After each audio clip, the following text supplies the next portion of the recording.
Well, you may be happy with the state of the U.S. economy, but many young people are not. And as a result of that, a lot of them are embracing political extremism. A poll released today by YouGov finds that half of all millennials, and even more of the generation that follows them, distrust capitalism. Fully 70% of millennials say they would be willing to vote for a socialist. If you're not shocked by this, it's only because you have seen it before. Polls like this appear to be everywhere all of a sudden. And that ought to scare you. It's taken us almost 250 years to build this country. We could wreck it in a single generation. And at this rate, we will. Polls like this predict a looming disaster.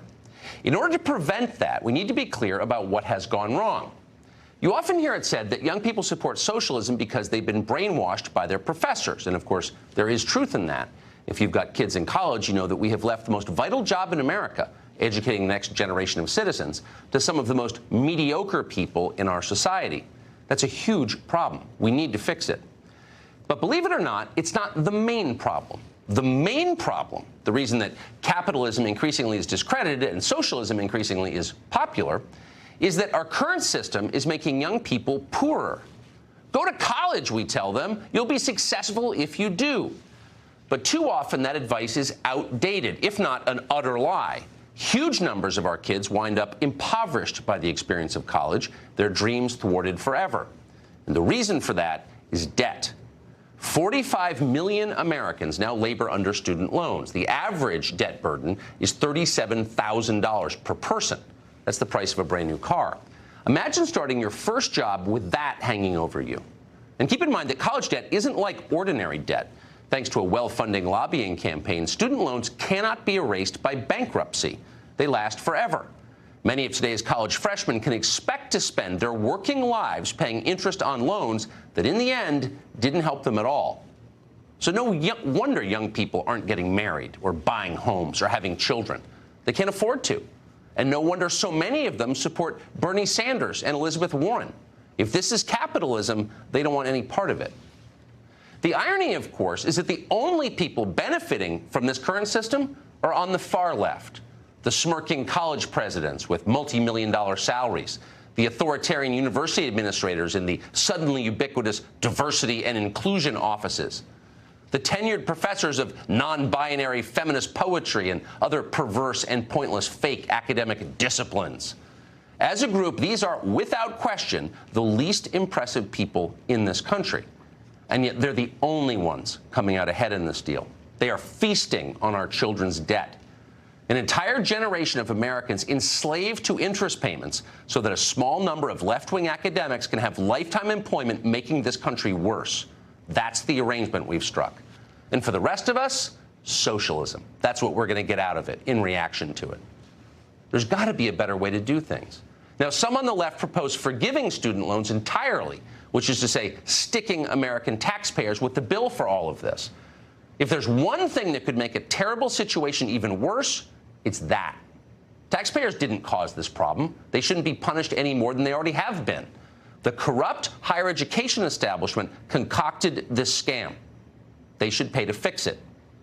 Harvard's endowment is $40 billion. Yale's endowment is $30 billion. So let's start there. What's clear is that we need to move the crushing financial burden of student debt off the shoulders of middle-class families and 22-year-olds and back to the people who have gotten rich from it. That's an idea that every sensible person can support. And in fact, there's a big political payoff for any politician wise enough to adopt it. The candidate who promises to make colleges ease the student loan burden will, without question, be the next president of the United States. Ian Samuel has spent a great deal of time in academic America. He's a former Supreme Court clerk, among other things, and he joins us tonight. Ian, thanks so much for coming on. So, because a small group of greedy, totally mediocre liberals have wrecked the U.S. economy, the rest of us get socialism. Does that seem fair to you?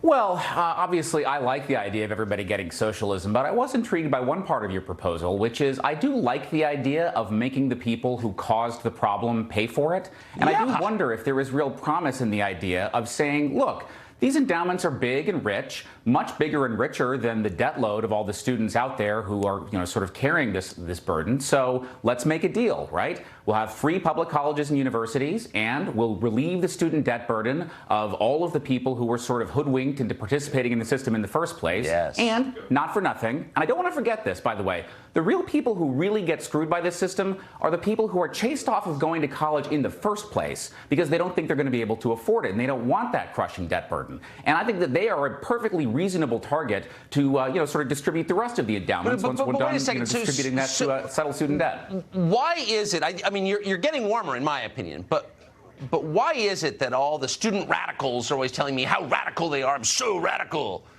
and they're of course just slavishly devoted to and protecting the ruling class, of course, whether they know it or not. But none of them ever suggest just seizing the endowments of Harvard, for example, 40 billion, Yale, 30 billion. I mean, why doesn't anybody ever stand up and say, we're taking your endowment and we're using it to pay off student debt? Nobody ever says that. Why? Well, sometimes all you need to do to move the Overton window is suggest an idea out loud a few times. To be honest, that's my idea. I have never actually connected the two. Yes, I like that idea too. And it's amazing how fast this stuff can work. So I think that's a perfectly reasonable idea. And I think it's a reasonable idea for all sorts of debt that exists out there. What do you think would happen if Trump suggests? I mean, if Trump wants to get reelected, if he really wants to get reelected, he'll suggest that, because who's against that? But I bet you $20 that none of the radicals out there, if Trump suggested it, will be for it. Well, I don't know about that because I think we may have a slightly different idea of what counts as radical. But what I will say is that the general concept, I was thinking about this the other day, that it feels a little unfair if you're, for example, going to have a gun buyback program. Why does the taxpayer have to pay for that? Why shouldn't you confiscate the profits of the gun companies? And this is sort of in that spirit. You caused this problem. You have a nice house. Maybe some of these people should, get some of the profits of what you've done. I think it's the gun companies. It's restitution, in other words.